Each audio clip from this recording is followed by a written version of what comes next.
20वां अध्याय। भगवान शिव का कैलाश पर्वत पर गमन। ब्रह्मा जी बोले, हे नारद मुनि, कुबेर के कैलाश पर्वत पर तप करने से वहां पर भगवान शिव का शुभ आगमन हुआ। कुबेर को वर देने वाले विश्वेश्वर शिव जब निधिपति होने का वर देकर अंतर्धान हो गए, तब उनके मन में विचार आया कि मैं अपने रुद्र रूप में, जिसका जन्म ब्रह्मा जी के ललाट से हुआ है और जो संहारक है, कैलाश पर्वत पर निवास करूंगा। शिव की इच्छा से कैलाश जाने के इच्छुक रुद्रदेव ने बड़े जोर जोर से अपना डमरू बजाना शुरू कर दिया। वह ध्वनि उत्साह बढ़ाने वाली थी। डमरू की ध्वनि तीनों लोकों में गूंज रही थी। उस ध्वनि में सुनने वालों को अपने पास आने का आग्रह था।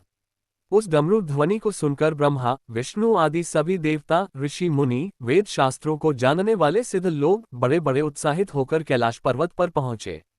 भगवान शिव के सारे पार्षद और गणपाल जहां भी थे, वे कैलाश पर्वत पर पहुंचे। साथ ही असंख्य गणों सहित अपनी लाखों करोड़ों भयावनी भूत प्रेतों की सेना के साथ स्वयं शिवजी भी वहां पहुंचे। सभी गणपाल सहस्रों भुजाओं से युक्त थे। उनके मस्तक पर जटाएं थीं। सभी चंद्रचूड़, नीलकंठ और त्रिलोचन थे। हार, कुंडल, केयूर तथा मुकुट से वे अलंकृत थे। भगवान शिव ने विश्वकर्मा को कैलाश पर्वत पर निवास बनाने की आज्ञा दी। अपने व अपने भक्तों के रहने के लिए योग्य आवास तैयार करने का आदेश दिया। विश्वकर्मा ने आज्ञा पाते ही अनेकों प्रकार के सुंदर निवास स्थान वहां बना दिए।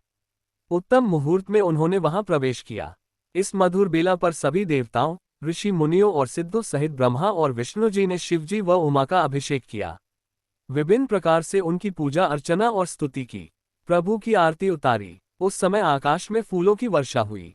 इस समय चारों ओर भगवान शिव तथा देवी उमा की जय जयकार हो रही थी। सभी की स्तुति से प्रसन्न होकर भगवान शिव ने उन्हें उनकी इच्छा के अनुसार वरदान दिया तथा उन्हें अभीष्ट और मनोवांछित वस्तुएं भेंट की। तत्पश्चात भगवान शंकर की आज्ञा लेकर सभी देवता अपने अपने निवास को चले गए। कुबेर भी भगवान शिव की आज्ञा पाकर अपने स्थान अलकापुरी को चले गए। तत्पश्चात भगवान शंभु वहां निवास करने लगे।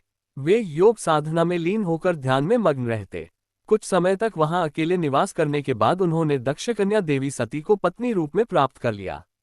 देवर्षि, अब रुद्र भगवान देवी सती के साथ वहां सुखपूर्वक विहार करने लगे। हे नारद, इस प्रकार मैंने तुम्हें भगवान शिव के रुद्र अवतार का वर्णन और उनके कैलाश पर आगमन की उत्तम कथा सुनाई है। तुम्हें शिवजी व कुबेर की मित्रता और भगवान शिव की विभिन्न लीलाओं के विषय में बताया है। उनकी भक्ति तीनों लोकों का सुख प्रदान करने वाली तथा मनोवांछित फलों को देने वाली है। इस लोक में ही नहीं, परलोक में भी सद्गति प्राप्त होती है। इस कथा को जो भी मनुष्य एकाग्र होकर सुनता या पढ़ता है, वह इस लोक में सुख और भोगों को पाकर मोक्ष को प्राप्त होता है।